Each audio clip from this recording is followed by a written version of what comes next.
Oke, suara saya cukup keras. Ya, saya maju.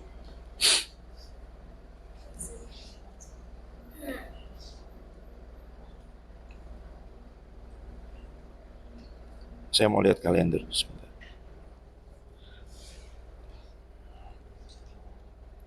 Tanggal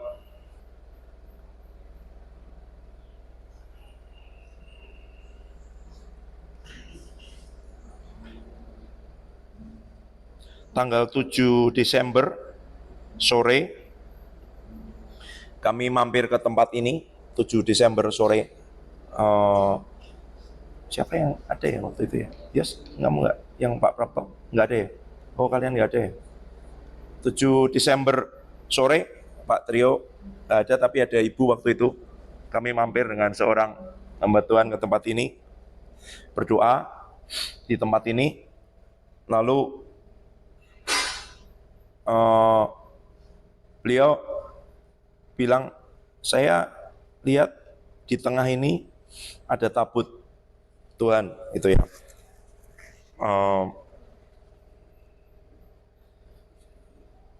Pokoknya ada penyembahan di tempat ini dan ada tabut Tuhan di tengah-tengah gitu.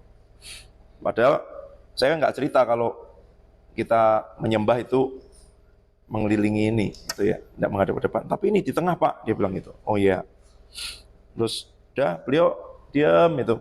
Terus setelah jalan keluar agak di dekat pagar situ baru ngomong, ini saya tadi ragu-ragu itu ya. Saya mau ngomong dengan Bapak tapi saya ragu-ragu. Karena belum pernah saya lihat itu. Saya kan dulu mengembalakan ya, beliau bilang. Tapi kalau gereja itu Pak, ada orang tua, ada keluarga, ada anak-anak sekolah minggu gitu. Ini tidak ada. Saya lihat orang muda semua. Gereja apa ini? Tidak ada orang tuanya, tidak ada anak kecilnya. Gitu. Apa kita tidak dilihat ya Pak? Bapak. Itu. Ini aneh. Gereja kok orang muda semua. Gitu. Terus setelah di depan ngomong, Pak, kok saya lihat ini ya? Itu sih. Iya Pak, yang bilang itu konfirmasi dan peneguhan dari apa yang Tuhan bicara kepada kita selama ini, itu ya. Itu satu lagi apa ya? Sebentar saya lihat catatan ya.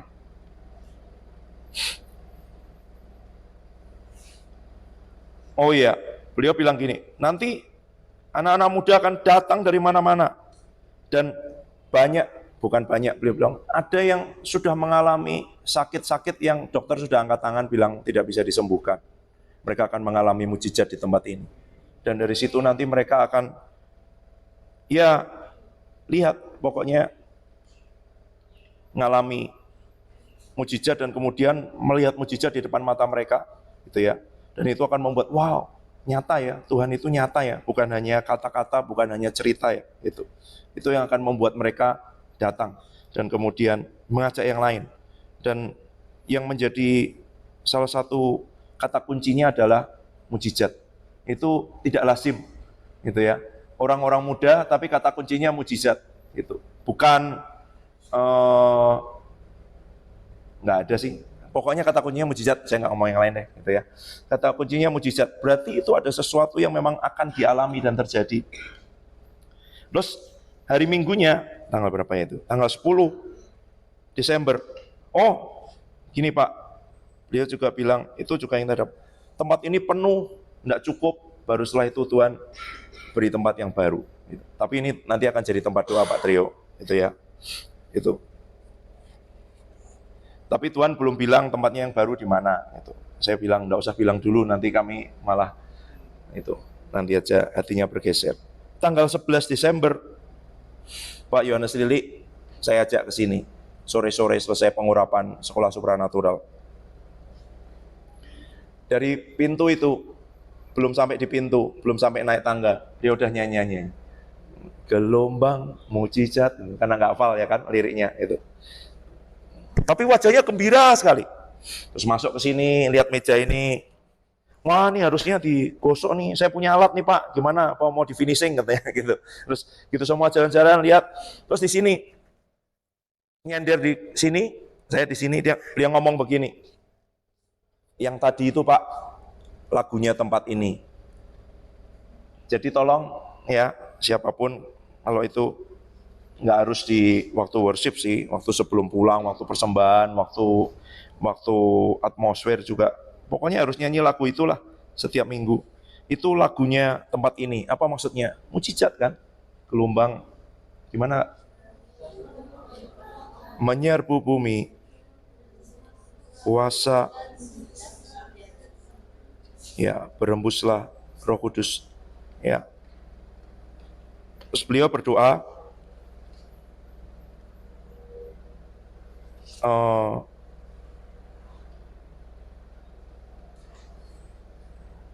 dia bilang, anak-anak muda usia belasan tahun akan lihat mujizat dan akan takjub. Tempat ini akan penuh dan tidak cukup, baru setelah itu pindah ke tempat yang baru, berkali-kali lebih besar.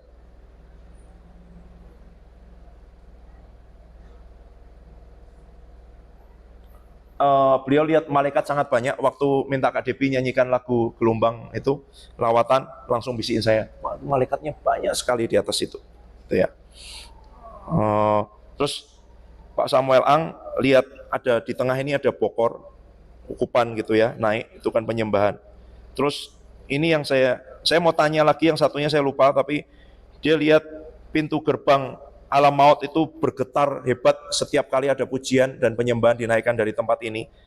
Tapi sudah goyang hebat Pak, tapi belum jebol gitu ya. Tapi dia sudah bergetar setiap kali ada penyembahan dinaikkan, itu menggetarkan pintu gerbang alam maut. Kan Tuhan Yesus bilang dengan Petrus begini ya, namamu Petrus, di atas batu karang ini aku mendirikan jemaatku, ya kan? Pintu gerbang alam maut tidak akan menguasai.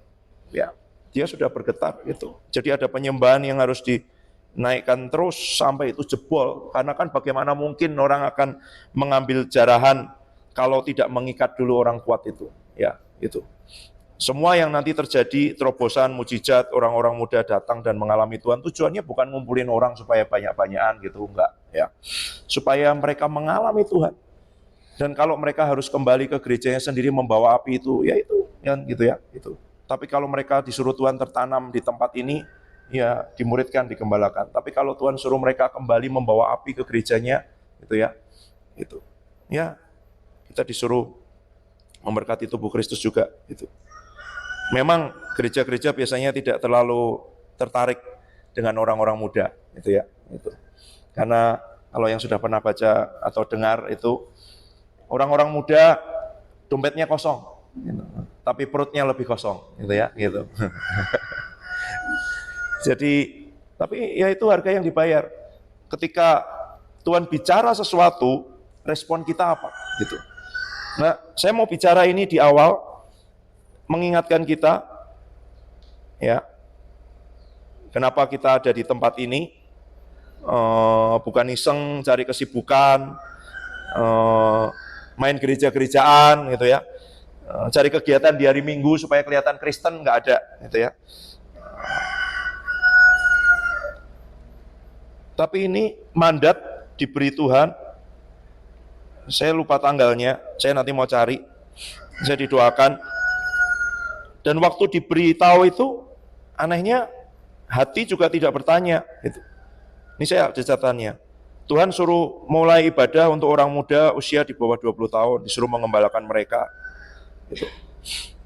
Hamba Tuhan ini lihat saya membawa semacam teko kuno, isinya cairan berwarna perak, dituangkan kepada orang-orang muda, lalu mereka menuangkan ke yang lain. Jadi kayak satu orang dituangi, itu. Misalnya Kak Depi, terus dia nuangin itu ke orang lain. Jadi kayak multiplikasi gitu loh. Jadi apa yang dituangkan akan dituangkan kepada orang lain, dituangkan kepada orang lain, gitu. Terus semua akan dituangi begitu. Sama seperti Tuhan Yesus itu punya 12 murid, 70 murid, 500 murid, gitu ya. Kemudian nanti di Pentakosta itu ada 3.000. Jadi 12 ke 70, 70 ke 500, 500 nanti yang berkumpul 120 menjadi 3.000. Terus gitu. Saya bicara ini karena kalau orang nggak punya visi, dia tidak ngerti dia sedang menuju kemana, dia tidak tahu arahnya mau kemana, itu ya. Dia berjalan tanpa tujuan, gitu. Dia berjalan tanpa tujuan, nggak ngerti sebenarnya dia sedang menuju kemana. Gitu. Dia sedang berjalan ke arah mana. Gitu. Kalau tahu saya mau pergi ke Jogja, gitu.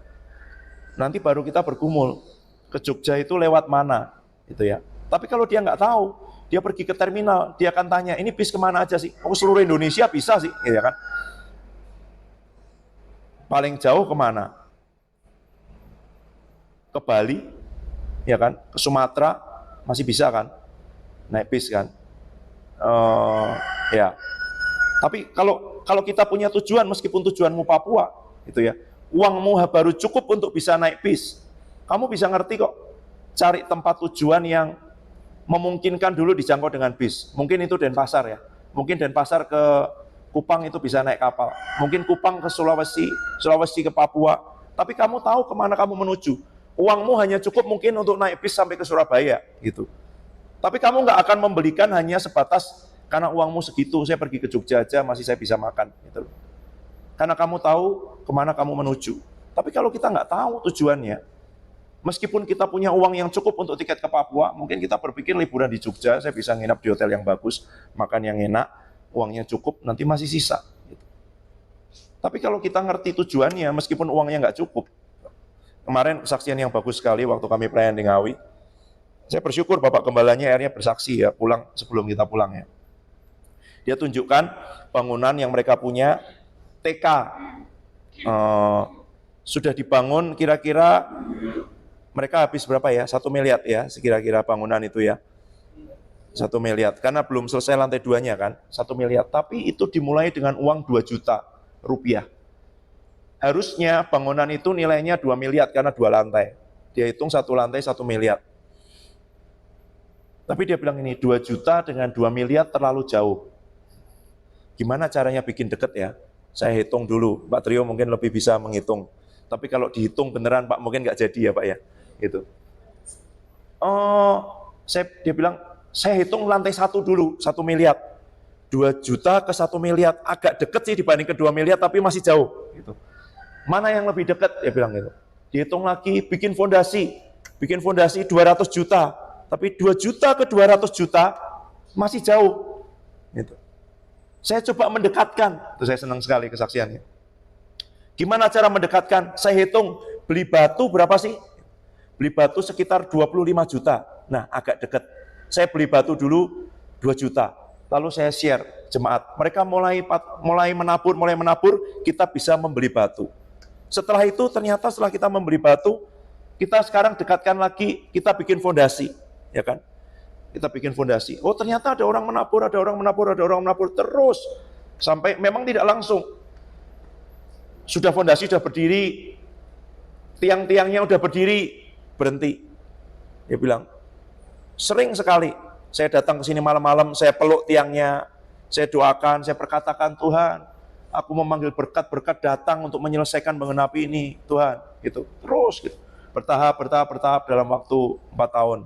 Lantai 1 jadi TK dibuka, jadi TK Kristen terbaik di kota itu sekarang. Gitu.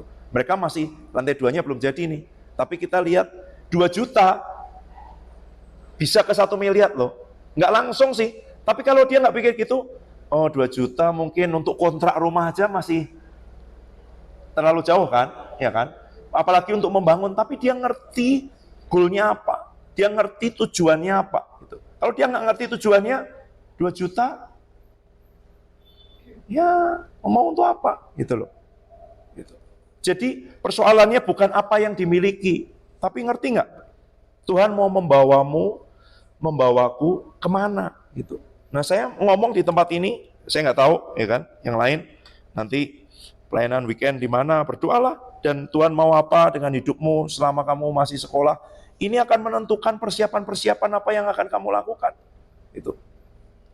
Kalau kamu ngerti satu kali, Tuhan mau saya punya sekolah dan memulai satu sekolah, ya kan? Sekolah yang seperti apa? Sekolah untuk siapa? Dan bagaimana kita mempersiapkan diri untuk itu semua? Gitu. Bagaimana kita mempersiapkan diri? Kalau Tuhan bilang satu kali kamu akan pergi ke bangsa-bangsa, kamu akan jadi penginjil. Apa yang kita persiapkan? Ya kamu harus baca Injil berkali-kali dong, supaya kamu tahu apa itu Injil, ya kan? Kamu harus minimal belajar bahasa Inggris setiap hari sebagai tanda bahwa kamu percaya bahwa satu kali kamu akan pergi ke bangsa-bangsa. Gitu. Kamu harus dengarkan khotbah penginjil-penginjil yang menginjil sampai ke bangsa-bangsa. Gitu. Reinhard Bonnke dapat visi dari Tuhan tentang Afrika waktu dia berumur 10 tahun. Bapaknya pendeta, gembala, pendeta Pantekosta, dan tidak percaya visinya yang didapat beban di hatinya Reinhard Bonnke waktu dia dapat dari Tuhan. Ketawa. Menurut dia paling tidak mungkin. Gitu ya, anak ini. Itu. Pelajaran yang paling dia tidak suka adalah bahasa Inggris. Bagaimana cara Tuhan membawanya. Tapi dia tahu terus Afrika, dia dapat konfirmasi, nanti ada orang lain mendoakan, terus dia dapat penglihatan. Sejak dia umur 10 tahun, dia doakan Afrika itu. Terus, dia tidak tahu bagaimana caranya ke Afrika. Akhirnya pintu terbuka. Dia sekolah di Wales, itu di Inggris, United Kingdom. Harus pakai bahasa Inggris dong. Dan dia belum bisa bahasa Inggris. Tapi dia pernah mission trip dan khotbah dalam bahasa Jerman diterjemahkan ke bahasa Inggris. Nah, pendeta itu memberi rekomendasi. Saya pernah dengar dia khotbah, tolong beri dia kesempatan meskipun dia belum bisa bahasa Inggris. Kadang-kadang ada pintu yang seperti itu ya. Yang seperti Pak Adi, ketika berangkat ke Amerika belum bisa bahasa Inggris. Tapi waktu temannya yang duluan datang, ditanya sama pemimpin dari sekolah itu, bagaimana dengan bahasa Inggrisnya Adi? Gitu ya. Temanmu ini. Jawabannya, better than me. Maksudnya orang ini adalah better than me waktu sebelum dia datang ke Amerika. Dipikirnya, oh lebih baik dari dia sekarang ini, gitu loh. Jadi diterima dong, ini aja luar biasa kok, gitu ya. Itu cara Tuhan membuka, tapi kamu nggak bisa berharap dong. Ya. Oh, saya nggak usah belajar, nanti tiba-tiba ada orang seperti itu. Enggak dong, kalau sudah tahu dan Tuhan sudah bicara. Sebagai bukti bahwa kamu sepakat bahwa ya Tuhan aku percaya, sekalipun aku belum melihat, sekalipun jaraknya jauh ya kan. Itu yang berkali-kali saya tanya dan sebagian bilang rasanya jaraknya jauh sekali loh antara janji Tuhan dengan keadaan hidup saya sekarang ini. Ya kan?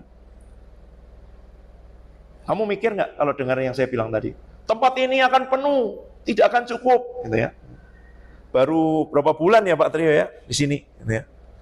Itu aja nanti saya mau minta Bapak kesaksian sebentar bagaimana perubahan-perubahan itu terjadi gitu ya. Itu. Sebelum Tuhan ngomong tentang Salatiga, dia ngomong tentang tempat lain dan kami sudah berdoa untuk tempat lain. Ada konfirmasi-konfirmasi. Ketika tiba-tiba ada perubahan, dia bicara itu. Apa yang menjadi respon kita? Tapi saya mau bicara itu tadi dulu. Kamu ngerti nggak selama ini, ya kan?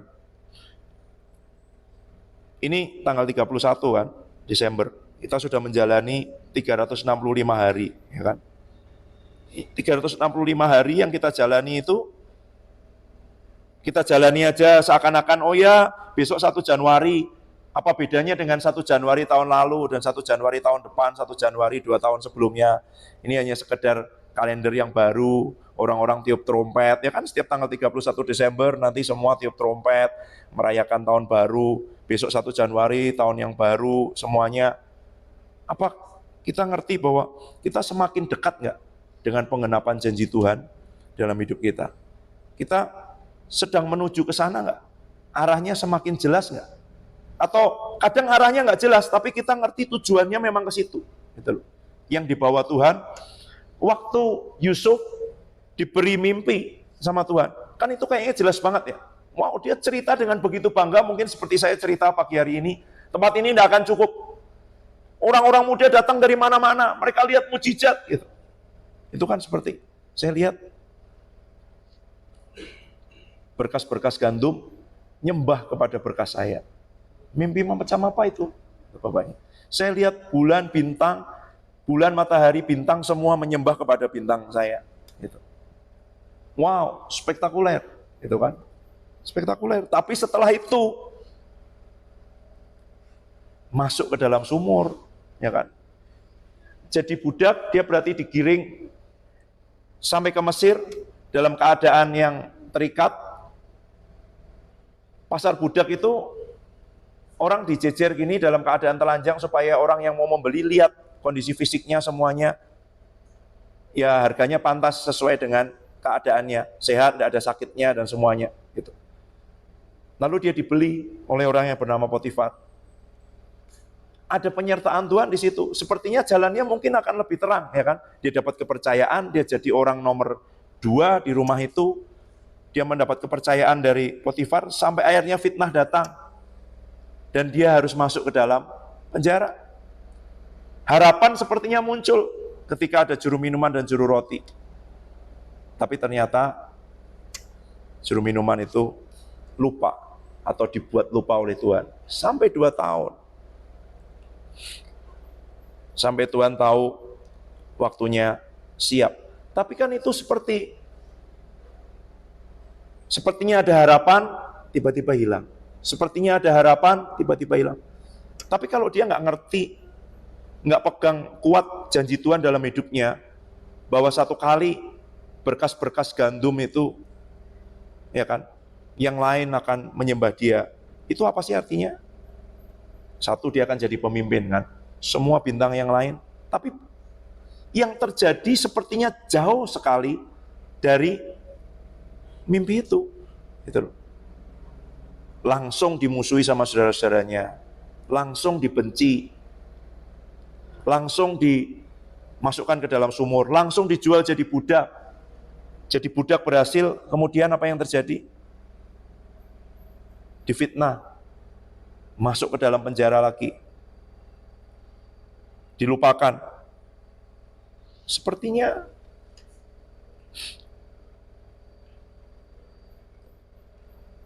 tapi Tuhan sedang membawa itu menuju kepada penggenapan, gitu loh.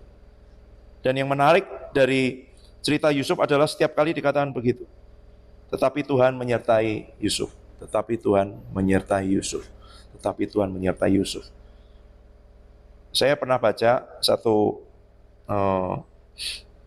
komentar atau tafsiran yang menarik dari almarhum Romo Mangunwijaya. Dia ngomong tentang, mereka kan bangsa nomaden ya, yang tinggal tidak menetap. Bagaimana mungkin dia punya visi tentang berkas-berkas gandum? Itu bicara tentang pertanian.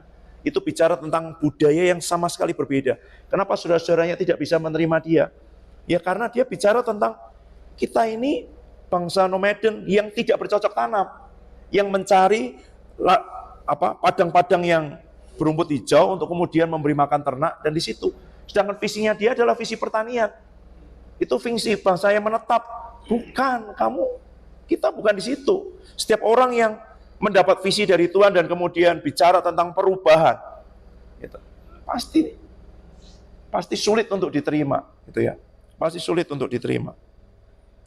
Waktu Tuhan bicara sesuatu di hidup kita dan itu mengakibatkan perubahan-perubahan di hidup kita, pasti tidak mudah sekali. Itu. Nah, Lukas 1, 26 dan seterusnya, saya akan baca beberapa ayat, mungkin kalau tidak selesai hari ini, mungkin nanti dilanjutkan selanjutnya. Cerita Natal.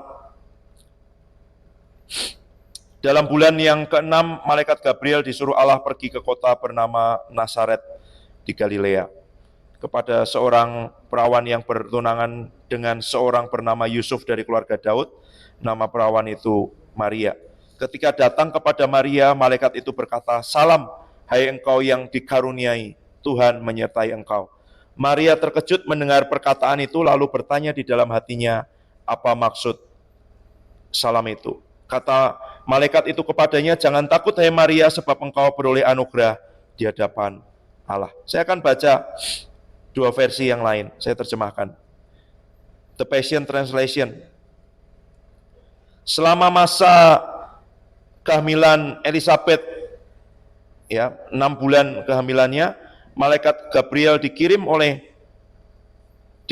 dari hadirat Tuhan kepada seorang perempuan yang belum menikah yang bernama Maria, yang tinggal di Nazaret, di sebuah desa di Galilea. Dia bertunangan dengan seorang laki-laki bernama Yusuf, seorang keturunan yang sesungguhnya dari Raja Daud. Gabriel menampakkan diri kepada dia dan berkata, bersukacitalah hai perempuan muda, karena Tuhan menyertai kamu dan kamu diurapi dengan kemurahan atau kebaikan Tuhan yang sangat besar. Nah, ayat berikutnya lebih jelas daripada di bahasa Indonesia. Maria sangat bersedih atau hatinya sangat terganggu dengan perkataan yang diucapkan oleh malaikat itu.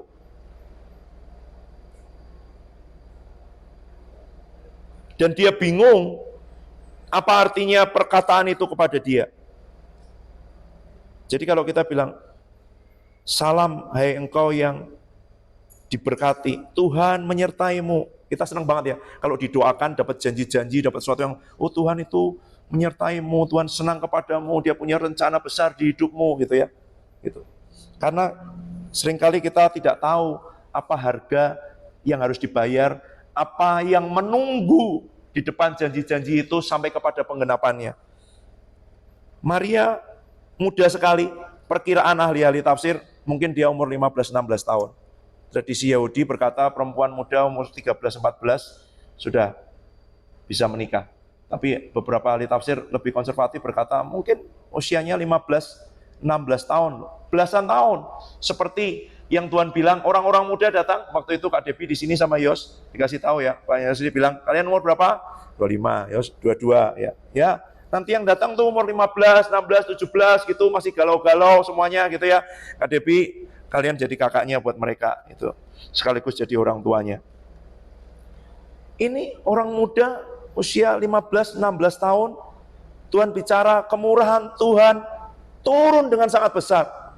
Dia terganggu. Dia ngerti, kayak ngerti bahwa kalau kamu diberi kemurahan Tuhan yang sangat besar, seperti Yusuf, orang-orang akan iri, mungkin orang-orang akan masukkan kamu ke dalam sumur, mungkin itu saudaramu sendiri, gitu ya.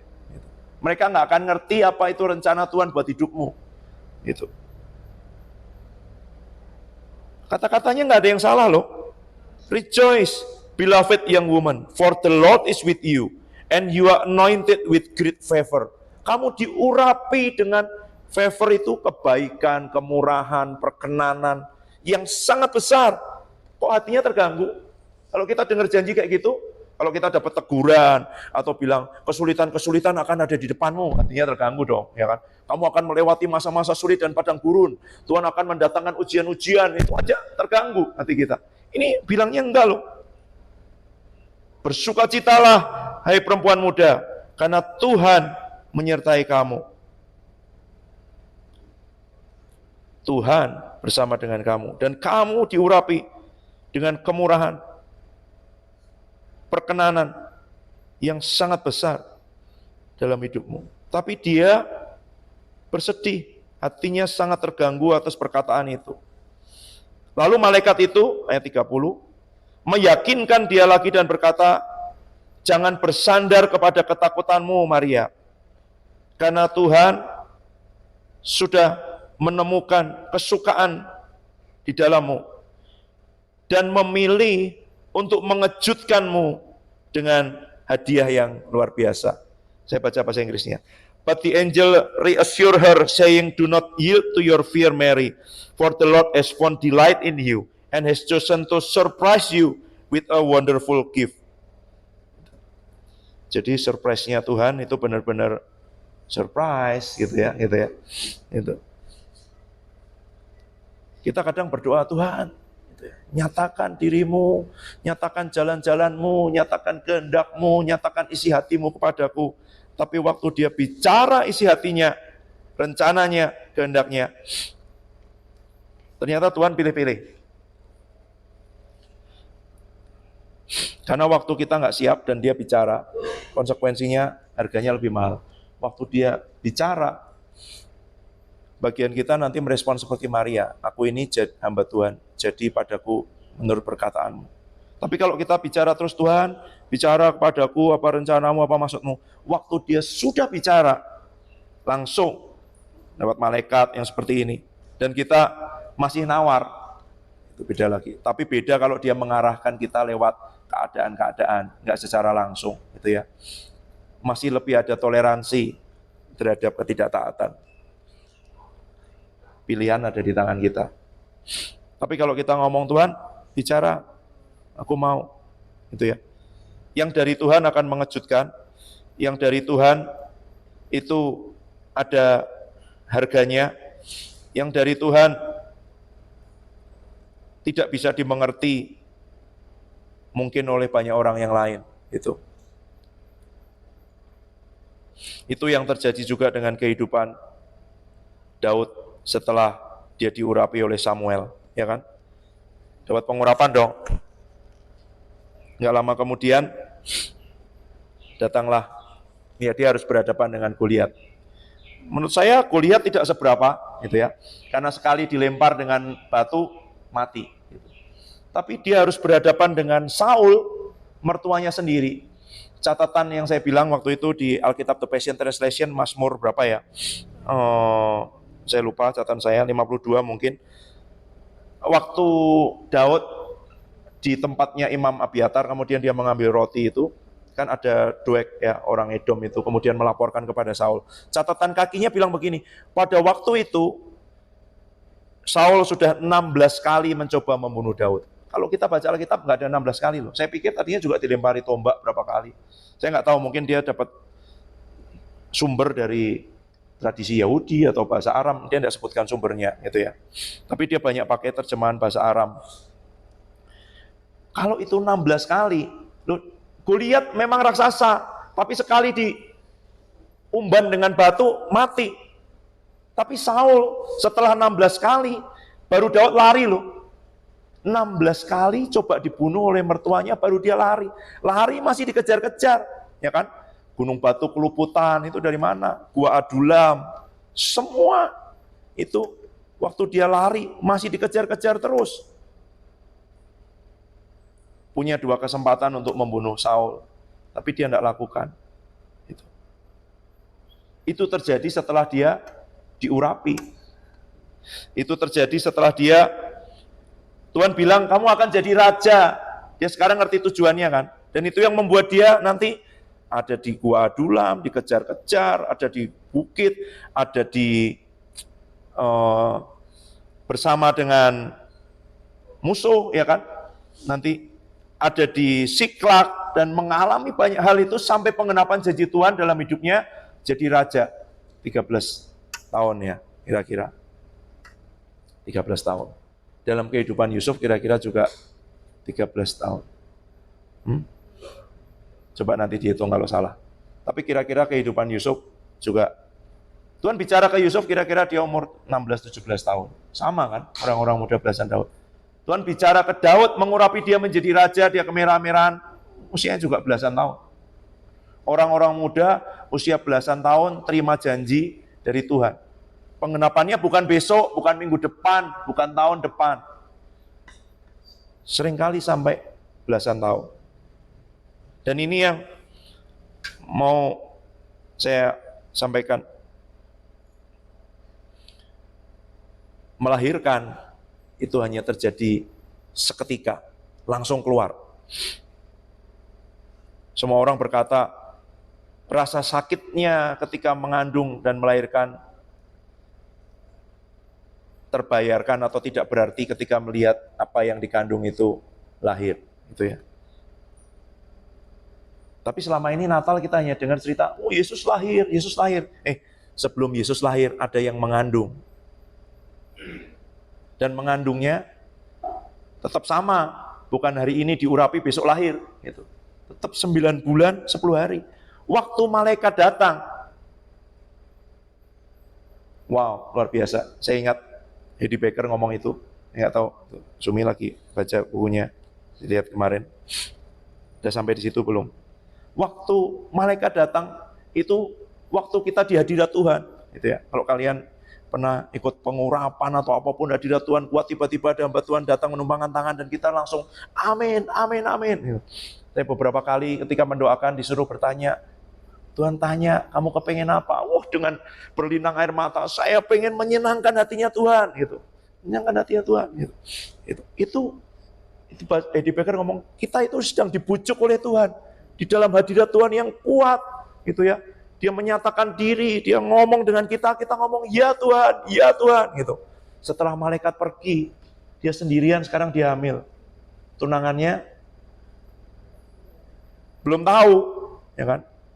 Apa yang akan terjadi? Resikonya adalah dilempari batu sampai mati karena ternyata dia terbukti. Kalau dia terbukti dia berzina.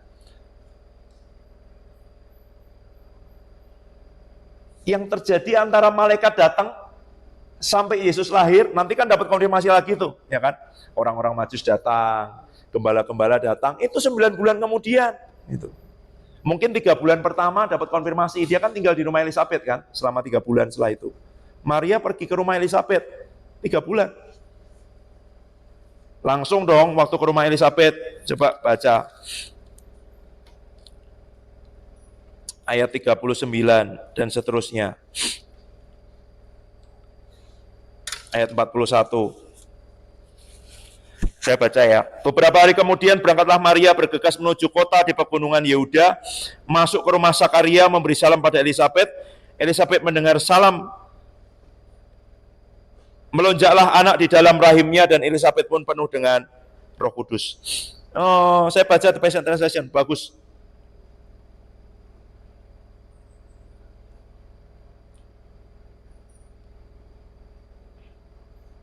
Sampai ke rumahnya, ayat 40, Maria masuki rumah dan memberi salam kepada Elisabet.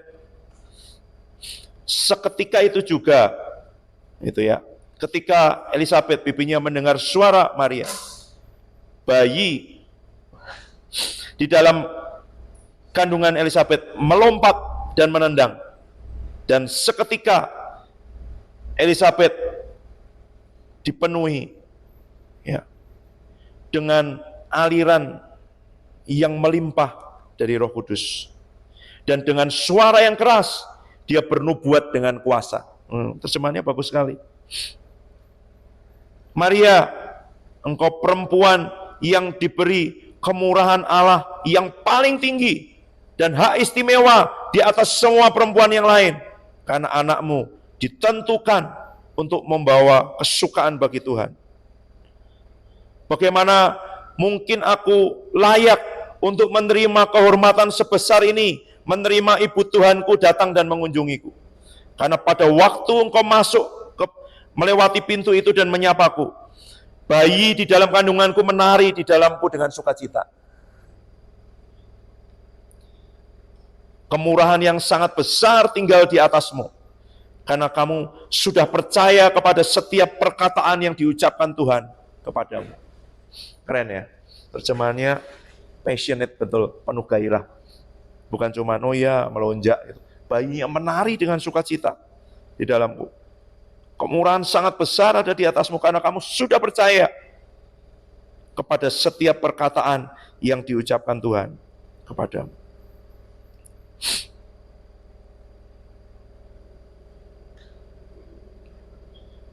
Mengakhiri tahun, besok memulai tahun yang baru, itu hanya akan jadi tanggal yang baru, tahun yang baru, euforia, 1 Januari, oh ya tahun baru gitu ya.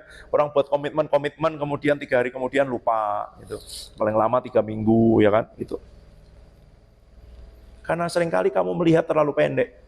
Yang pernah ikut pelatihan dengan Abalo, dengan Genbi, ingat nggak?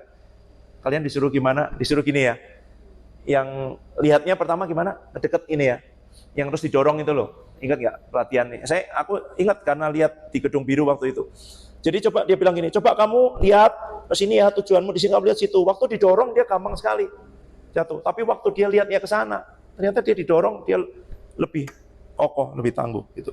Kalau kamu hanya melihat ke dalam jangka pendek hidupmu, oh iya ya, ya pokoknya selesaikan dulu lah gitu ya.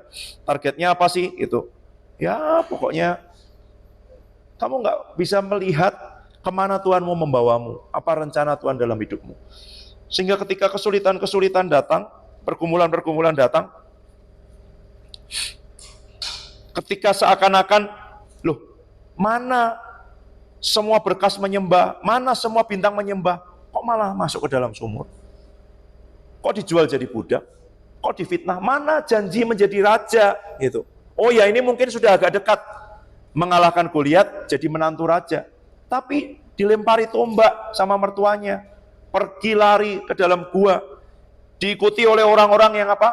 Punya kesulitan, dikejar-kejar hutang, pokoknya orang-orang bermasalah yang datang. Jauh kayaknya ini dari kerajaan, itu ya.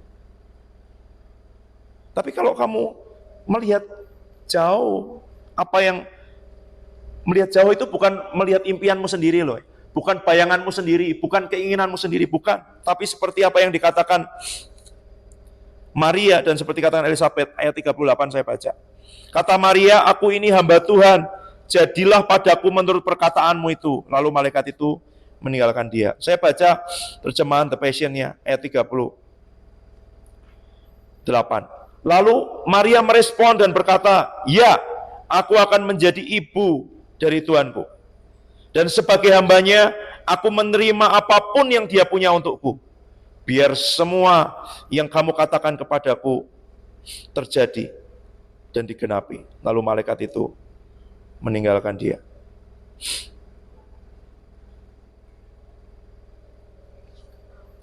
Dia bilang, ya, aku ini hamba Tuhan. Saya baca satu lagi dari Amplified.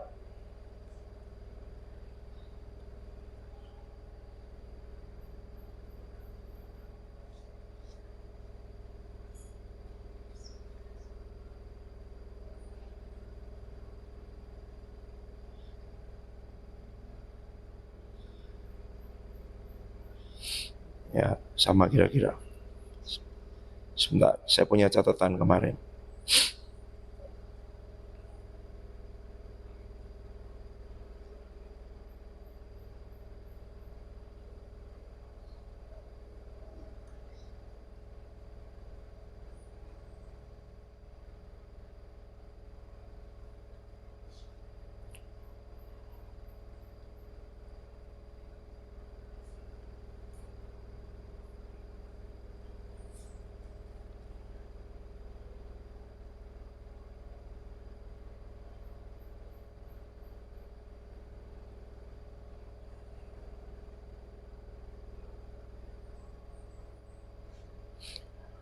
Oke, nggak ketemu catatannya. Nggak apa-apa. Tapi dia berkata, aku ini hamba Tuhan, jadi padaku menurut perkataanmu. Apa yang dipegang? Perkataan Tuhan. Apa yang dipegang? Janji Tuhan. Apa yang menjadi dasar untuk dia percaya dan mengandung dan melewati proses sampai janji Tuhan itu dilahirkan dalam kehidupannya? Perkataan Tuhan dalam hidupnya. Saya belum janjian sih, tapi karena Mami didoakan berkali-kali sejak dulu ada orang dapat penglihatan, dapat itu semua, dia akan melahirkan gitu ya, kebangunan rohani gitu, orang-orang besar. Cerita dong, bersaksi, proses mengandung janji Tuhan sampai hari ini gitu ya. Itu supaya real gitu ya. Karena itu yang saya dapat, melahirkan itu seketika kan, gitu. Tapi mengandungnya itu loh, 3 bulan dengan Elizabeth mungkin dia masih dapat konfirmasi ya. Oh ini sama juga nih, bibiku, ya kan? Ini mengandung di usia tua dapat keajaiban juga dari Tuhan, gitu ya. Dia ada rekannya sharing, tapi setelah 3 bulan itu dia harus menjalani itu sendiri. Oke, Tuhan mulai bicara nanti dengan Yusuf, beri mimpi semuanya. Tapi tetap dia harus mengandung janji Tuhan itu dalam hidupnya sampai janji Tuhan itu lahir. Setelah lahir pun setiap kali nanti dapat konfirmasi dari Simeon, dari Hana, dari itu semua. Apa yang dikatakan firman Tuhan? Maria menyimpan perkara itu dalam hatinya. Ada hal yang dia belum ngerti. Dan seringkali waktu kita dapat dari Tuhan kita belum mengerti. Respon kita pilihannya 2. Sakaria, dia dapat dari Tuhan, dengar kan? Tapi dia nggak ngerti. Tapi dia mengajukan pertanyaan yang mempertanyakan janji Tuhan itu. Tapi Maria lebih memilih, oke Tuhan, caranya gimana? Tanya yang sama nggak Sakaria? Sama dong, ya kan? Bagaimana mungkin itu terjadi? Gitu. Maria juga ngomong, gitu ya. Bagaimana mungkin itu terjadi? Tapi dia nggak bisu, karena hatinya lain, ya kan? Nih saya baca ya, Lukas 1 ayat 18, nanti saya minta Mami sharing. Perkataan Sakaria ayat 18, Sakaria kepada malaikat itu, bagaimana aku tahu itu akan terjadi nanti, sebab aku sudah tua, istriku sudah lanjut umurnya.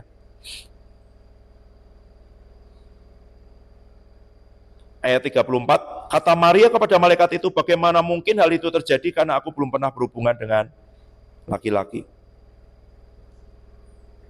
Sama. Tapi waktu Zakaria ngomong, aku Gabriel berdiri di hadapan Allah, aku diutus bicara kepadamu menyampaikan kabar baik. Engkau akan menjadi bisu dan tidak berkata-kata sampai hari semuanya yang terjadi. Karena engkau tidak percaya kepada perkataanku yang akan dipenuhi pada waktunya. Maria tanya yang sama. Malaikat bilang, Roh Kudus akan turun atasmu. Kuasa Allah yang Maha Tinggi akan menaungi engkau. Anak yang dilahirkan kudus dan disebut anak Allah. Hatinya beda. Hatinya meragukan, mempertanyakan, atau hatinya mempercayai sekalipun tidak mengerti. Itu. Saksi dulu. Bagaimana mengandung. Jadi waktu selama yang kami itu seperti diingatkan seperti ini. Bisa tiba-tiba waktu ini, karena kan kayak kami, hanya judulnya saya mau ikan di sekolah itu, saya mau ikan anak lain. Sama nggak mau kayak yang sama? Saya itu gimana? Saya seorang pahlawan ya, bagaimana dia bisa punya? Secara dunia itu juga bisa. Om aku 10 tahun menikah dengan Pak Unu, kami masih menunggu jadi orang, jadi Tuhan gitu ya. Dan seorang bayi yang lahir dari kandungan anak jasmani saya. Dunia mungkin mereka bisa sangat-sangat meragukan. Nggak pernah ngerasain operasi, orang nggak pernah ngerasain hamil, orang nggak pernah ngerasain melahirkan. Kamu diberi janji Tuhan, kamu akan melahirkan. Satu generasi yang besar. Kamu akan melahirkan satu kebangunan rohani yang besar. Di bawah penggembalaanmu akan lahir orang-orang yang gagah perkasa di muka bumi.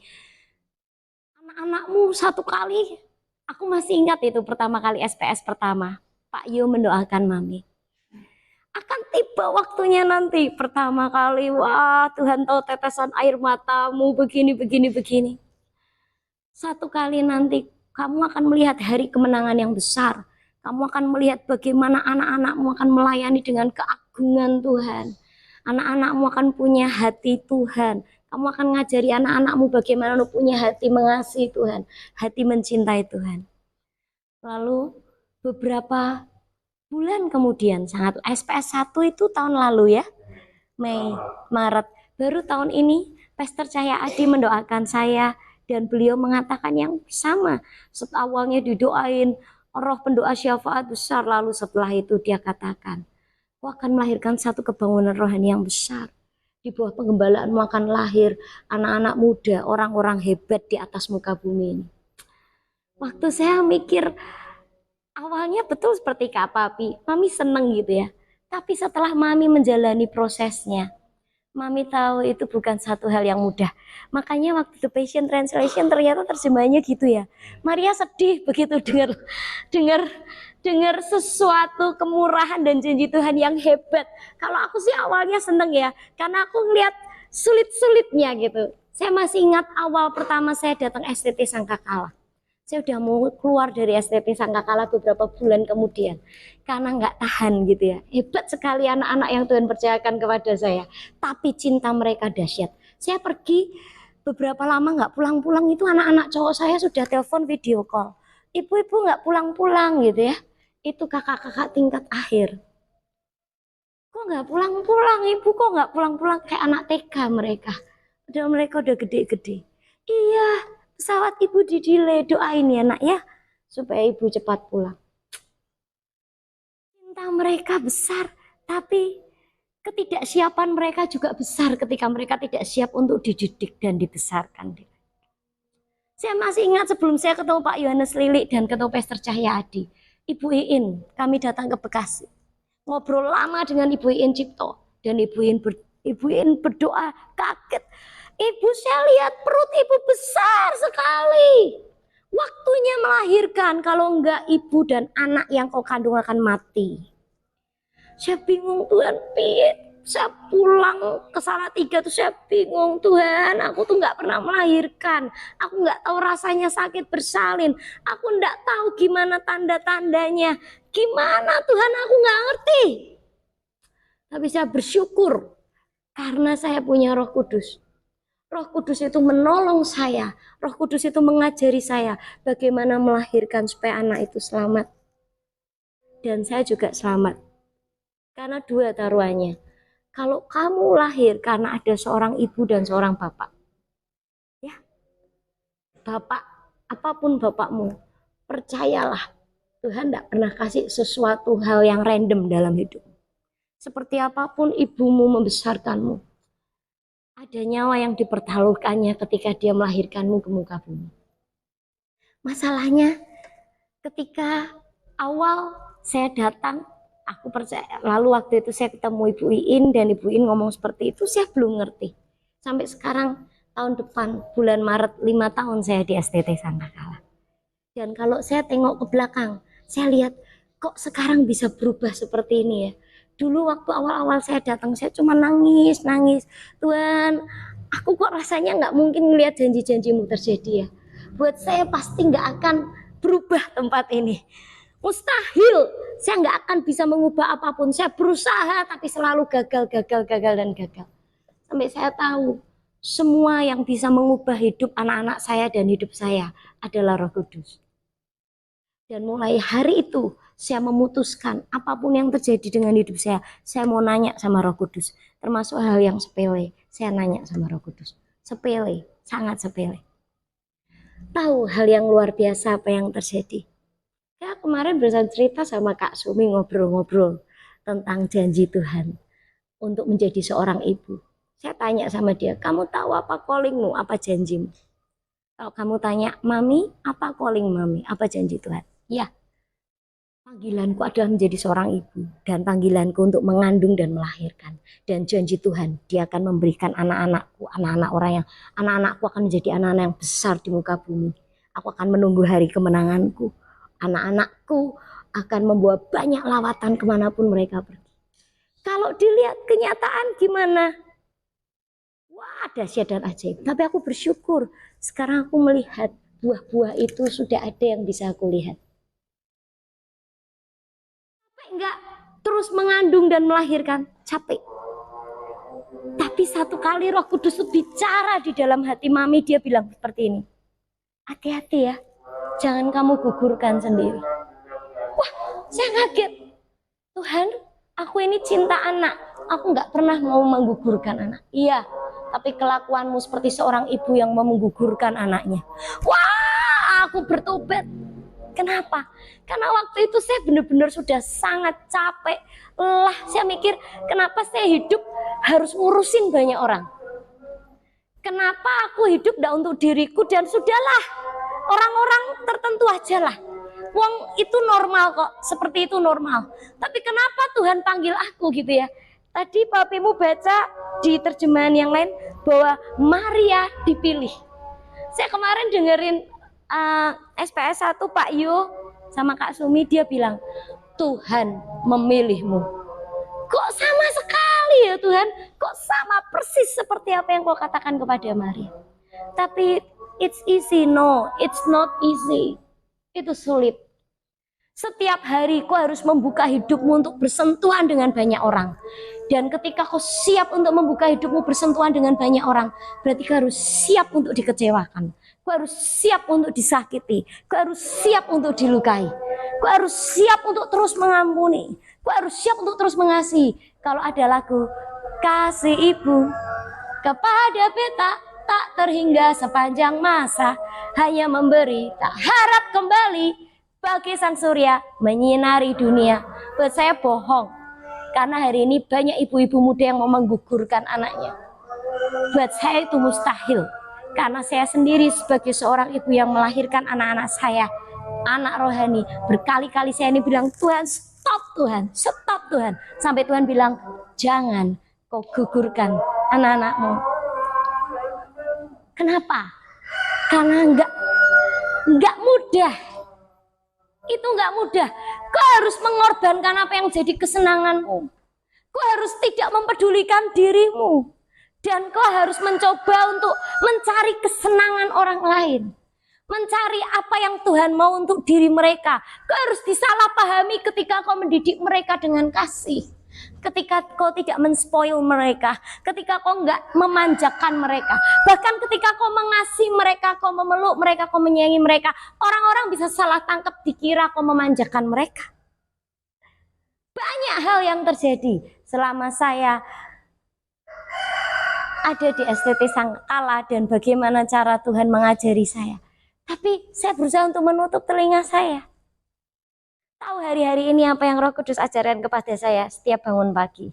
Hari ini saya nggak lakukan karena saya cepet-cepet tadi. Begitu bangun langsung cepet-cepet siap-siap. Yang saya lakukan Roh Kudus ajarin saya ini. Pegang tangan.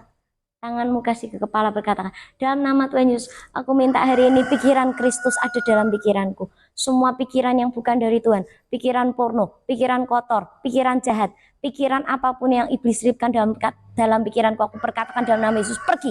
Hanya pikiran Kristus yang boleh tinggal dalam hidup. Setelah itu aku pegang mataku. Dalam nama Tuhan Yesus aku mau melihat yang ilahi. Aku mau melihat janji-janji Tuhan digenapi. Semua hal-hal yang bukan dari Tuhan. Hal-hal yang buruk, hal-hal yang kotor, hal-hal yang najis, hal-hal yang tidak boleh dilihat. Tidak dilihat oleh mataku. Lalu aku pegang kedua telingaku. Di dalam nama Tuhan Yesus, telingaku hanya mau mendengar firman dan suara Roh Kudus. Telingaku hanya mau mendengar setiap janji-janji Tuhan dalam hidupku. Dan telingaku tidak mau mendengar semua intimidasi iblis dalam bentuk apapun. Dan tidak mau mendengar suara dan kata-kata orang yang bukan dari Tuhan. Lalu saya akan pegang tangan saya di dada saya. Dalam nama Tuhan Yesus, aku minta hati Bapa, cinta Tuhan Yesus yang besar, dan Roh Kudus yang setia ada dalam hidupku. Supaya hatiku penuh dengan pengampunan sepanjang hari ini. Supaya hatiku penuh dengan kemurahan sepanjang hari ini. Kepada siapapun aku bertemu. Aku serahkan tangan dan kakiku. Supaya apapun yang aku kerjakan dengan tanganku Tuhan jadikan berhasil. Aku serahkan kakiku ke dalam tanganmu. Supaya kemanapun kakiku ini pergi, ada kemuliaan Tuhan yang dinyatakan. Setiap pagi, sudah beberapa hari ini saya lakukan. Kenapa? Karena Roh Kudus lakukan itu. Ketidakmampuanmu sangat besar, Mel. Sangat besar. Oleh karena itu kamu perlu Roh Kudus. Kalau kau tanya bagaimana cara mengandung dan melahirkan, satu kuncinya, kau harus bergaul dengan Roh Kudus. Kau harus tanya dengan Roh Kudus. Kamu apakah selalu berhasil menjadi seorang ibu? Tidak. Karena saya ini ibu yang kadang sangat menjengkelkan. Dan saya ini ibu yang seringkali tidak mau mengalah dengan anak-anak saya. Dan saya ini juga ibu yang egois. Banyak hal yang terjadi dalam hidup saya. Tapi saya bersyukur di situ Roh Kudus ada. Dan Roh Kudus selalu ingatkan, kamu salah, kamu bukan seperti itu. Harusnya kamu gak pentingkan dirimu. Harusnya kamu, Tuhan kau menuntut terlalu banyak dalam hidupku. Satu kali saya berkata kepada Tuhan seperti itu. Cukup Tuhan, kau sudah menuntut terlalu banyak dalam hidupku. Cukup. Disitulah saya dengar, kau mau gugurkan janji-janjiku dalam hidupmu. Tak kasih tahu, yang bisa menggugurkan janji Tuhan dalam hidupmu bukan Tuhan, tapi dirimu sendiri yang tidak percaya atau lelah atau capek dengan semua yang harus kau bayar dalam hidupmu. Kalau kau janji kau jadi seorang triwala, kau harus beneran jadi triwira. Cari seperti apa triwira itu orang yang tahu hatinya Tuhan. Kalau kau masih harus dikasih tahu baru kau ngerjakan, kau belum jadi triwira. Ngerti? Banyak contoh yang paling simple. Mami nggak akan malu menceritakan ini karena ini apa adanya. Kemarin waktu kami pergi ke Magelang diantar sama beberapa kakakmu. Kami pergi sebentar lihat ke tempat yang bagus, tapi malam itu saya tidak bisa tidur karena saya batuk-batuk lagi. Tidur saya terganggu. Saya bangun dengan badan yang nggak enak, batuk-batuk, pilek dan sebagainya. Saya lupa bawa jaket, saya nggak pakai sandal yang proper gitu ya. Memang waktu itu papimu bilang, ayo kita pergi jalan-jalan dulu ya. Si ini kok katanya kasihan dia pengen lihat view-view gunung dan sebagainya. Oke, gitu ya. Walaupun awalnya aduh Tuhan, badanku sudah nggak enak gini-gini, sandalku nggak proper dan sebagainya. Yes.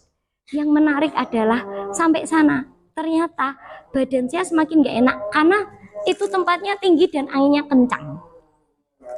Banyak hal membuat hati saya iritasi dan saya marah. Saya ingat Kak Oce bilang, Mami foto di depan. Gak mau. Mami bisa bilang gitu loh. Kalian bersyukur ya, adik-adik kecil-kecil, kalian gak tahu aslinya Mami. Kakak-kakakmu itu yang semakin, orang yang semakin dekat sama Mami, sentuhannya dekat sama Mami, dia akan semakin tahu betapa Mami ini parah sekali. Ya sama aku bilang, nggak mau, Mami bilang. Terus Mami foto aja bisa nggak? Kak foto kan senyumnya lebar ya, nggak ada senyumku. Papimu sampai ambil angle ganti, coba Kak Debbie ini loh gunungnya. Setelah itu papimu lihat, oh ini bukan masalah gunungnya, yang di fotonya kelihatannya, iya memang ini yang di fotonya gitu ya. Terus aku tinggal duduk, aduh Tuhan aku nggak tahan. Terus aku bilang sama papimu, sudah ya aku mau turun. Kenapa? Nggak tahan aku, beneran aku nggak tahan sama anginnya. Padahal aku udah pakai jaket, pakai topi, nggak tahan. Ya udah, kamu turun. Saya turun di bawah. Ini waktu yang terbaik. Saya duduk di situ sambil lihat gunung. Mau main handphone juga nggak bisa karena sinyal Aduh Tuhan, itu so sweet banget. Barulah ketika handphone nggak bisa dipakai buat main, sambil aku lihat gunung. Dia berbicara di hatiku. Gitu ya? Apa? Gitu ya kau jadi emak ya? Terus aku harus apa? Kamu nggak ngerti toh Tuhan, aku tuh capek, aku tuh sakit gitu ya. Aku pakai jaket aja aku masih kerasa nggak enak badanku, aku harus pakai. Aku tuh cuman pengen istirahat, aku cuman pengen tidur, aku pengen. Terus Roh Kudus bilang gitu, oh gitu ya. Iyalah Tuhan, sekali-sekali dong aku minta dimengerti, nggak harus aku terus yang mengerti. Tapi Roh Kudus bilang gini, bukan seperti itu seorang ibu. Terus gimana jadi seorang ibu itu, dia akan cari apa yang jadi kebahagiaan anaknya. Bukan apa yang cari dia mau. Tapi ini kebutuhan buat aku. Aku cuma mau istirahat. Itu aja. Tapi Roh Kudus bilang, kamu tahu, aku sedang mengajarimu. Apa arti sebuah pengorbanan?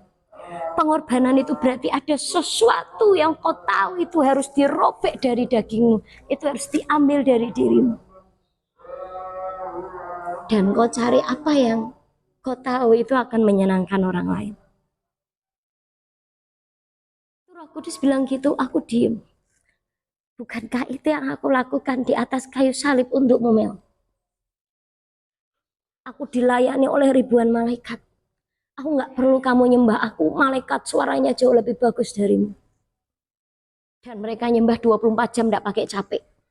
Non-stop penyembahan di sorga. Aku mau tinggalkan itu semua. Dan aku mau jadi orang yang paling bodoh. Dan dikatain bodoh. Hanya karena aku naik di atas kayu salib. Orang-orang bilang aku terkutuk. Karena orang yang mati di atas kayu salib itu orang yang dikutuk oleh Tuhan. Dikira orang, dikira manusia, aku dikutuk, Mel. Tapi aku sedang menanggung kutukmu. Aku punya alasan untuk salibmu terlalu berat, Mel. Aku punya alasan setiap kali aku dicambuk. Aku bilang sakit. Dan aku berhenti. Karena aku manusia 100% ketika aku turun ke dalam dunia. Aku rasakan semua kesakitan-kesakitan di atas kayu salib. Itu bukan rekayasa. Karena aku manusia, aku turun jadi manusia. Hanya Roh Kudus yang menguatkanku selama aku jadi manusia. Dan aku tetap naik di atas kayu salib. Kamu cuman sakit begitu aja kok. Protesmu terlalu banyak. Di situ aku menyesal dan aku bertobat. Ampuni aku ya Tuhan. Ampuni aku. Ampuni aku. Ampuni aku. Kau tahu caranya Tuhan membuat aku untuk nggak bisa keluar dari panggilan ini dan janji Tuhan sebagai seorang ibu yang mengandung dan melahirkan. Karena satu, terlebih dahulu dia sudah mengandung dan melahirkanku dan taruhannya adalah nyawanya sendiri buat aku. Dan setiap kali aku ingin menyerah dengan si A, si B, si C, sudahlah, udah capek aku begini. Tuhan bilang, hey Mel, sampai detik ini, kalau kamu bisa seperti ini, karena aku tidak pernah capek dalam hidupmu, dan karena aku tidak pernah menyerah dalam hidupmu. Oleh karena itu ketika ada satu anak yang pembekalannya nggak turun-turun hari Sabtu lama kali, tidur mami, dia nggak mau bangun. Ku samperin dia. 2 bodyguard anak lakiku inget, aku ikut mami di belakang. Kalau ada apa-apa sama mami, nanti aku pukul dia. Nggak usah kau pakai pukul-pukul anakku. 2 anak lakiku jadi bodyguardku. Aku masuk ke kamar anak cowokku ini. Dia tidur. Kenapa kau nak? Sudah waktunya kau pembekalan sama mami. Mami aku enggak. Ayo turun, turun ya nak, turun. Mami aku enggak. Mami tunggu di sini sampai kau bangun kau turun. Mami nggak akan nyerah sama hidupmu, walaupun kau menyerah sama hidupmu. Karena itu yang Tuhan Yesus lakukan buat hidup mami. Dia nggak pernah nyerah buat hidup. Turun sampai anak lakiku turun dari tingkat atas karena dia semester 1 waktu itu turun. Sudah ya, aku panggil temannya, pastikan dia naik atas. Setelah itu dia cepat-cepat naik atas. Ketika kau berjalan dengan Roh Kudus, kau akan tahu bagaimana cara mengandung dan melahirkan. Kau akan tahu bagaimana cara membayar harga. Sekalipun kau nggak mampu, kau mau aja. Menurut saya, apa sih bedanya Sakaria sama si Maria? Sakaria itu imam, dia imam besar yang bisa masuk ke ruang maha kudus. Hanya imam besar. Maria hanya seorang gadis sederhana. Kenapa Sakaria bisu? Karena dia terlalu banyak tahu Taurat. Tapi ketika dia terima janji Tuhan, dia tidak percaya. Maria, dia mungkin nggak tahu hafal Taurat seperti Sakaria. Tapi hatinya tulus, walaupun hatinya sedih karena ketakutan-ketakutan yang dibayangkannya. Persis sama seperti aku ketika aku mau masuk STT Sangkakala. Semua bayangan-bayangan ketakutanku. Tapi aku mau berkata, ya Tuhan, aku tuh bingung loh nak. Setiap kali pengurapan, inilah mempelai yang dikasih Tuhan. Ini orang yang tahu hati Tuhan. Aku bilang, aku enggak tahu. Aku ini orang yang sering kali mengecewakan dan menyakiti hati Tuhan. Kalau aku dapat kata-kata seperti itu pasti karena Roh Kudus yang merekayasa semua hidup. Dengar baik-baik. Kau harus berani untuk berkorban buat orang lain. Sama seperti yang Yesus lakukan buat hidupmu dan hidupku. Setiap kali kau mulai capek dengan janji Tuhan yang gak kelihatan, ingat, ada Tuhan yang gak pernah menggenapi janjinya dalam hidupmu dan dia gak pernah capek sama pola tingkah dan pola hidupmu yang gak karuan dan yang selalu menyakiti hatinya. Dan itu sama seperti aku. Tuhan gak pernah capek sama pola tingkahku yang ngejengkelin dia dan dia selalu memberi kesempatan buat aku. Lalu kenapa saya harus menggugurkan janji Tuhan? Saya bersyukur karena Tuhan merekayasa dengan hebat. Yusuf tadinya mau menceraikan Maria diam-diam, betul ya? Tapi karena janji Tuhan harus terjadi, dia kirim malaikat waktu Yusuf tidur. Dan Yusuf gak jadi menceraikan. Dia mendampingi Maria sampai akhir. Dan saya percaya Tuhan akan merekayasa hidupku. Sampai semua anak-anakku akan mengaum seperti singa di luar. Sampai aku melihat anak-anakku akan menjadi orang-orang besar di muka bumi. Sampai aku akan melihat anak-anakku akan membawa banyak sekali lawatan-lawatan yang besar di luar sana, dimanapun mereka pergi. Saya kalau lagi bercanda sama papimu, sangai sayang, ingat ya, nanti kita nggak usah terkagum-kagum dan kayak orang kepo ya.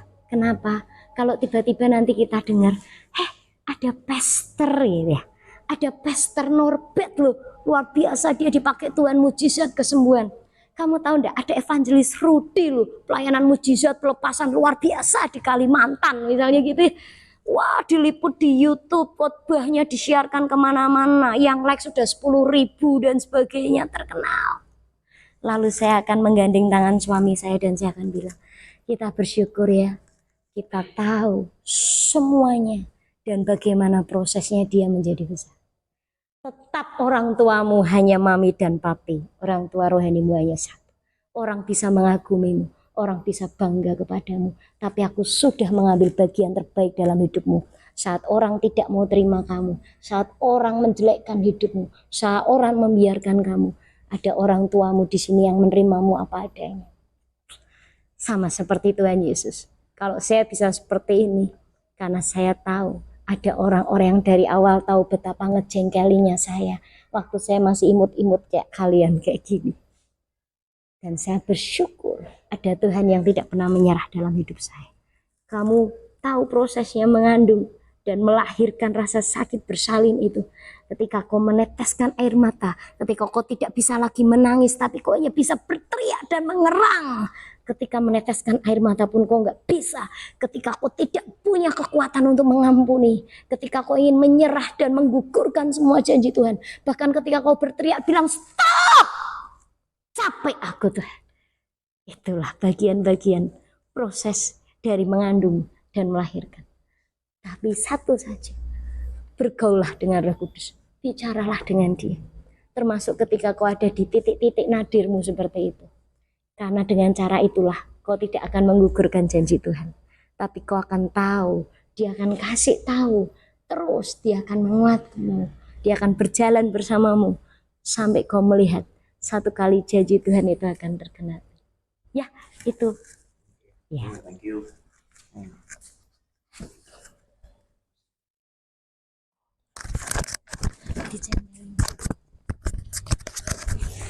Ayat terakhir. Nanti nggak ada akhirnya ya, Kak Sumi. Ayat terakhir terus. Galatia 4 ayat 19. Tolong buka semua Galatia 4 ayat 19.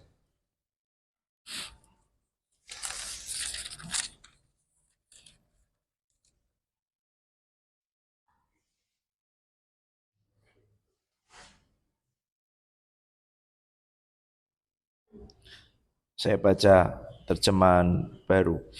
Hai anak-anakku, karena kamu aku menderita sakit bersalin lagi, sampai rupa Kristus menjadi nyata di dalam kamu. Terjemahan baru 2. Anak-anakku, karena kamu aku menderita sakit bersalin lagi, sampai rupa Kristus terbentuk di dalam kamu.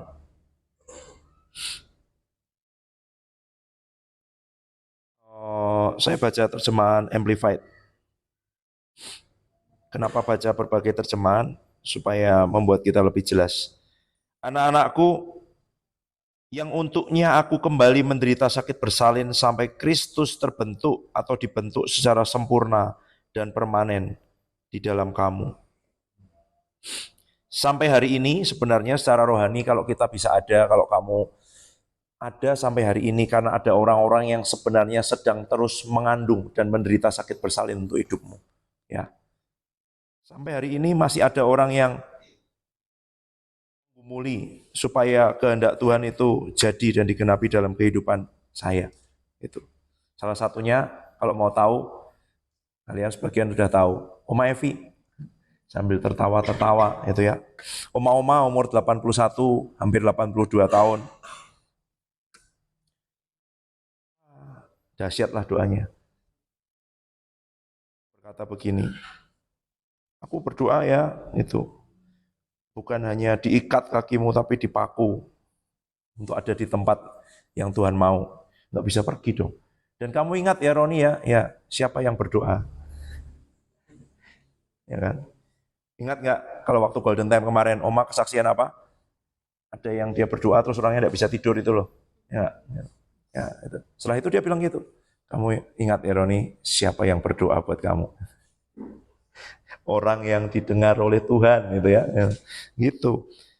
Kamu datang-datang ya, nanti Oma kasih bandeng, kasih apa gitu. Kemarin udah dikasih bandeng, dikasih bolu gulung. Pokoknya nanti datang lagi, kamu suka apa, Oma masakin gitu-gitu. Ini kan supaya kamu bisa tetap di situ di kehendak Tuhan katanya gitu. Tak bujuk kamu dengan bandeng, dengan bolu, dengan segala macam gitu ya, supaya kamu mau datang sini dan Oma doakan kamu lagi. Ada yang lain lagi kok, hamba-hamba Tuhan yang. Jadi ada orang-orang yang mengerami dan mengandung hidup kita sampai hari ini. Tanyaannya, kita mau dierami terus atau kita juga mau mengambil bagian mengerami dan mengandung janji Tuhan di hidup kita? Orang-orang lain yang akan Tuhan percayakan, orang-orang yang ada di bawahmu, orang-orang muda yang usianya di bawahmu. Dan Tuhan bilang, orang-orang muda di bawah usia 20 tahun. Siapa masih di bawah 20 tahun? Di sini? Oke. Masih di bawah? Iya. Oh. Masih di bawah 20 tahun ya. Oke, ya kan? Kak Depi, Yos, diingetin di situ kemarin. 15, 16, 17. Tapi ini Maria, Yusuf, Daud, Di usia-usia itu mereka menerima janji Tuhan. Reinhard Bonnke bahkan 10 tahun dapat visi tentang Afrika. Bapaknya sendiri yang pendeta tidak percaya gitu ya. Tapi di akhir hidupnya 73 juta orang datang kepada Tuhan Yesus lewat pelayanannya. 73 juta. Dan apa yang Reinhard Bonnke dengar audible di telinganya? Tuhan bilang begini, siapa Reinhard Bonnke? Dia hanya pembuka jalan. Yang buka jalan aja 73 juta. Apalagi yang di belakangnya jalannya udah dibuka. Gitu loh. Kalau kita bisa ngerti apa yang Tuhan janjikan di depan kita, apa yang Tuhan bilang kebangunan rohani, orang-orang muda akan datang pada Tuhan, ngalami mujizat.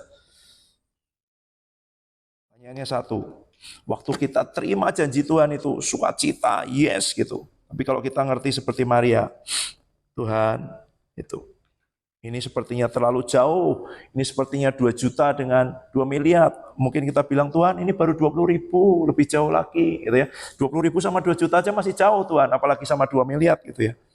Dekatkan dululah, yang penting kamu ngerti kemana goalnya, kamu ngerti apa janji Tuhan, apa rencana Tuhan, apa tujuan Tuhan, apa yang mau dilahirkan, apa yang jadi harga dari rasa sakit bersalin yang sebesar itu. Ini bukan hanya bicara tentang perempuan mengandung dan melahirkan, karena Paulus laki-laki loh, ya kan? Dan dia ngomong itu, anak-anakku, aku menderita sakit bersalin lagi. Secara rohani ini bukan hanya untuk perempuan, untuk semua yang mau jadi orang tua rohani, yang mau melahirkan satu generasi baru, yang ngalami Tuhan di hidupnya, yang cinta Tuhan, ya harus dikandung, harus dierami. Induk ayam itu harus terus. Kalau dia jalan-jalan, dierami lagi, nggak netes lah, jadi telur rebus pasti, ya kan? Gitu. Kenapa kok dia melahirkan satu kehidupan yang baru, ya kan? Gitu. Telur ceplok berubah menjadi anak ayam yang kemudian menjadi induk ayam dan kemudian nanti bisa melahirkan ayam-ayam yang baru. Gitu. Karena ada yang mengerami. 21 hari kan anak ayam kan, anak manusia 9 bulan 10 hari. Anak gajah kemarin berapa ya? 2 tahun ya. Gitu.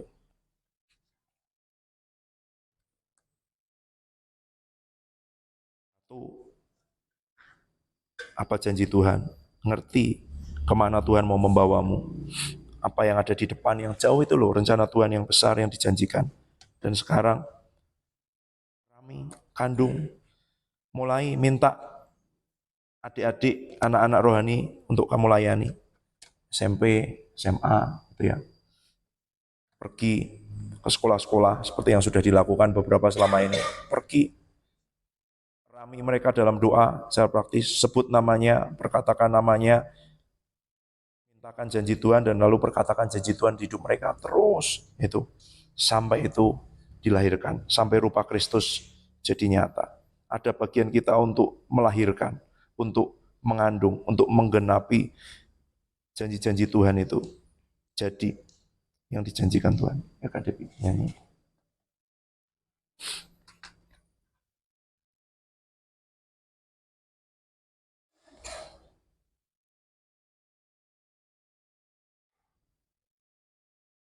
Kenapa kita menyembahnya lama dan firman-Nya lama? Karena kita menyiapkan diri untuk kebangunan rohani. Ya. Kak Sumi dan Kak Ayu sudah latihan 12 jam, ya kan? Minimal sebulan sekali. Kemarin, berapa hari kemarin? Tanya Kak Nathan itu, berapa hari kemarin? 3 hari, 4 hari ya? Yang sama yang pengurapan ya? 12 jam, jam 9 pagi sampai jam 9 malam. Itu. Glory, betul. 12 jam, Glo. Gimana, Glo?